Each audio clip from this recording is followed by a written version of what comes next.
திருவெம்பாவை பாசுரம் 20 பாடல்.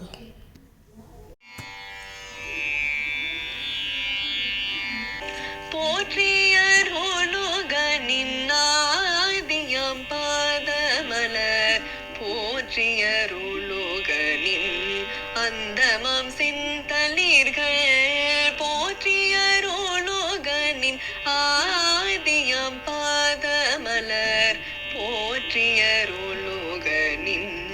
அந்தமாம் சிந்தளிர்கள் போற்றி எல்லா உயிர்க்கும் தோற்றமாம் பொற்பாதம் போற்றி எல்லா உயிர்க்கும் போகமாம் பூங்கடல்கள் போற்றி எல்லா உயிர்க்கும் தோற்றமாம் பொற்பாதம் போற்றி எல்லா உயிர்க்கும் போகமாம் பூங்கடல்கள் போற்றி எல்லா உயிர்க்கும் ஈராமினை அடிகள் போற்றி மானான் முகனும் காணாத புண்டரீகம் போற்றியாமொய்ய ஆட்கொண்டருளும் பொன்மலர்கள் போற்றியாமார்கழி நீராடிலோரிம் பாவாய் போற்றியாமொய்ய ஆட்கொண்டருளும் பொன்மலர்கள்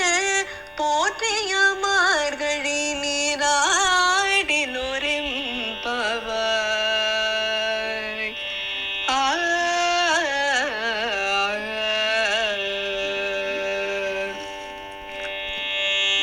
திருவெம்பாவை பாசுரம் 20 பொருள்.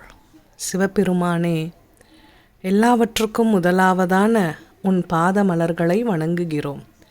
எல்லாவற்றுக்கும் முடிவாயுள்ள உன் மென்மையான திருவடிகளை பணிகின்றோம். எல்லா உயிர்களையும் படைக்கின்ற உன் பொற்பாதங்களை சரணடைகின்றோம். எல்லா உயிர்களுக்கும் வாழும் காலத்தில் இன்பமான வாழ்வு தரும் மலரடிகளை பிரார்த்திக்கிறோம். உயிர்களை அழித்து இறுதி காலத்தை தருகின்ற இணையற்ற காலடிகளை போற்றுகின்றோம். திருமாலாலும் பிரம்மாவாலும் காண முடியாத தாமரை பாதங்களை காண்பதில் பெருமிதம் அடைகின்றோம். எங்களுக்கு பிறப்பற்ற நிலை தரும் பொன் போன்ற திருவடிகளை பற்றுகின்றோம்.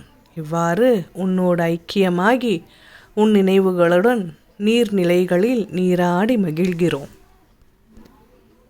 விளக்கம். திருவெம்பாவையின் கடைசி பாடல் இது.